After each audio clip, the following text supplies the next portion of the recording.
Yacine, gros match ce soir ici contre un adversaire direct pour les playoffs déjà et pour ce soir aussi parce que ça joue Molenbeek.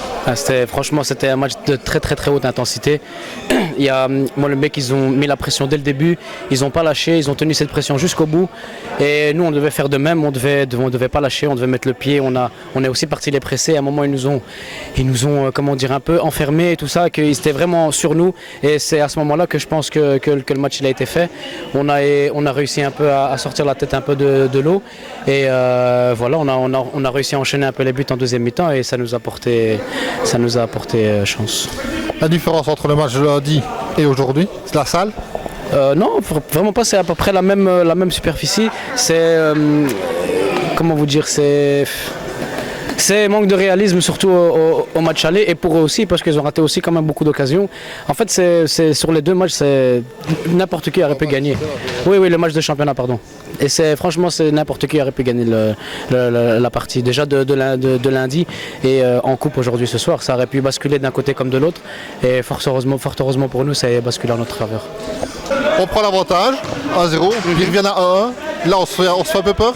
Un peu peur, non, parce que c'était un peu une action où je pense que c'était la seule action où on a été un peu distrait et pas concentré, pardon. Et voilà, ils en ont bien profité, c'était un très beau goal. Et voilà, et après, comme on a dit, on a tenu le match nul à la mi-temps. Et après, au final, comme je vous ai dit, on a profité du contre-press et on a survolé un peu la deuxième mi-temps. Enfin, survolé, c'est un grand mot. Parce que, comme je vous ai dit, ça aurait pu basculer des deux côtés. Le match retour, on doit s'attendre à la même intensité? Je crois même beaucoup plus. Chez eux, à la maison, ça va être même encore beaucoup plus. Ça va être beaucoup plus chaud que je pense qu'aujourd'hui. Parce que je pense qu'aujourd'hui, ils savent qu'ils ont lâché au moment qu'il fallait pas. Et là, je pense que chez eux, en plus chez eux, ils vont rien lâcher comme lundi en championnat. Chez eux, c'est très difficile d'aller gagner chez eux. Mention spéciale parce que le public aussi a été très chaud, très correct. Ouais. Bon, il y a eu quelques mots d'oiseau, mais bon, c'est le jeu, c'est ça. Mais il y a une ferveur. Le futsal à Bruxelles, il est vivant.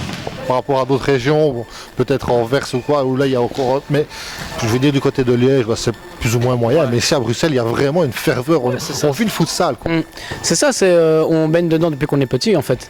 Et même si on n'a pas directement joué en club ou quoi, c'est que dès qu'il y a une équipe qui porte un peu son quartier, on veut absolument supporter. Même si on aurait fait une équipe de volley, ils seront venus nous supporter. C'est juste qu'on se connaît tous au quartier et tout ça, donc ça donne envie de venir voir. En plus, comme nous et Molenbeek, on a à peu près le même parcours. On était en deuxième, on est monté en même temps. Donc voilà, c'est que deux, et en plus on se connaît, on est vraiment bons copains avec eux. Et voilà, ça nous a fait plaisir en plus de les voir en première nationale. Et voilà, et comme je vous ai dit, les deux quartiers, on se connaît tous. Et voilà, cette bonne guerre, comme on voulait, c'est que le meilleur gagne à chaque fois. Alors, je ne veux pas être dans une mauvaise augure pour le match retour, mais si vous n'y êtes pas, ce qui est catastrophique quand on voit le match d'aujourd'hui, vous irez quand même supporter Molenbeek en finale. Oui. Bien sûr, il y a Molenbeek, il y a Oasis, il y a Anderlecht. On va supporter les Bruxellois. Quoi qu'il arrive, Bruxelles est gagnant, donc c'est le principal. Franchement, dès qu'on a vu qu'on était les 4 derniers, on était vraiment très contents pour tout Bruxelles, franchement. Et même il y a d'autres équipes aussi à Bruxelles qui auraient pu, comme Mother Game par exemple. Et franchement... On va le remettre ça. Donc j'ai un écho que t'as pas dormi? Hein? Pas beaucoup. Pas mangé, non, on a personne n'a mangé. Ça je peux pas servir ça comme excuse. Il y a personne qui mange, il y a personne qui dort beaucoup, donc on était tous au même stade. Oui, donc oui, alors pour revenir sur les 4 Bruxellois, la coupe restera ici à Bruxelles cette année. Ça, c'est ça, exactement, c'est le principal.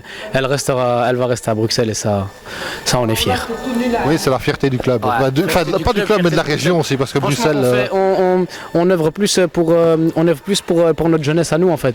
Nous, on monte pas, on est champion, on n'est pas champion. Bon, certes, on le veut, c'est normal, mais il y a un travail derrière qui est fait par Molenbeek, par Anderlecht, qui font jouer leurs jeunes. Oasis qui ont une équipe de jeunes aussi terrible. Il y a à Bruxelles, c'est exceptionnel, tous les clubs qui s'occupent comme ça des jeunes. Et je parle même pas, il y a encore des équipes de grand foot et tout ça. C'est comme le Sporting, comme Surroyer, comme franchement. L'Union aussi, pour le moment. L'Union Saint-Gilloise, certes, c'est des équipes top niveau. Moi, je parle de nous, de Bruxelles, des provinciaux et tout ça, des équipes provinciales. Franchement, c'est magnifique. Merci à toi. Merci beaucoup et franchement, au plaisir. Pas de soucis. On va se retrouver. Allez, au revoir. Merci. Et déjà en finale. Franchement, on espère.